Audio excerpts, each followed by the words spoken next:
மாசி மாதம் தேய்பிறை சதுர்த்தியில் கொண்டாடப்படுவது மகா சிவராத்திரி. அன்று இரவு உலகில் உள்ள எல்லா லிங்கங்களிலும் ஈசன் தோன்றி அருள் புரிகின்றார் என்பது ஐதீகம்.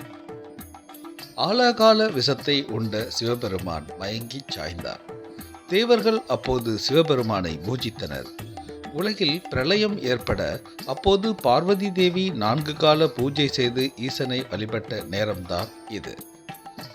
மகா சிவராத்திரி அன்று பூஜை செய்து விரதம் இருந்ததால் தான் சரஸ்வதி தேவி பிரம்மாவை மணம் புரிந்தார். மகாவிஷ்ணுவும் சிவராத்திரி விரதம் இருந்து மகாலட்சுமியை மணம் புரிந்ததோடு சக்கராயுதத்தையும் பெற்றார். மேலும் முருகப்பெருமான், சூரியன், இந்திரன், யமன், அக்னி, குபேரர் போன்றோர்களும் இந்த தினத்தில் வழிபட்டு பலன் பெற்றனர். 2024 இந்த ஆண்டிற்கான மகா சிவராத்திரி வருகின்ற மார்ச் 8ஆம் தேதி கொண்டாடப்பட உள்ளது. ஜோதிட சாஸ்திரப்படி இந்த ஆண்டு மகா சிவராத்திரி நாளில் சிவயோகம், சித்தயோகம், சதுர்கிரகி யோகம் ஆகிய யோகம் நடக்கின்றது. இது மட்டுமின்றி மகா சிவராத்திரி நாளில் பிரதோஷ விரதம் உள்ளது. அதுவும் வெள்ளிக்கிழமையில் வருவதால் சுக்கிர பிரதோஷம் முக்கியத்துவம் பெறுகிறது.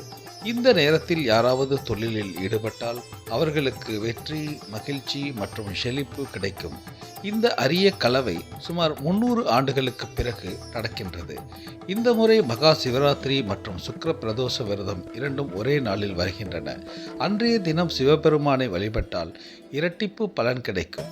விரதம் இருந்து சிவபெருமானை வழிபடுவதால் உங்கள் பிரச்சனைகள் அனைத்தும் நீங்கும்.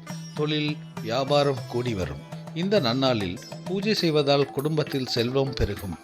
திருமண வாழ்க்கை மகிழ்ச்சிகரமாக இருக்கும்.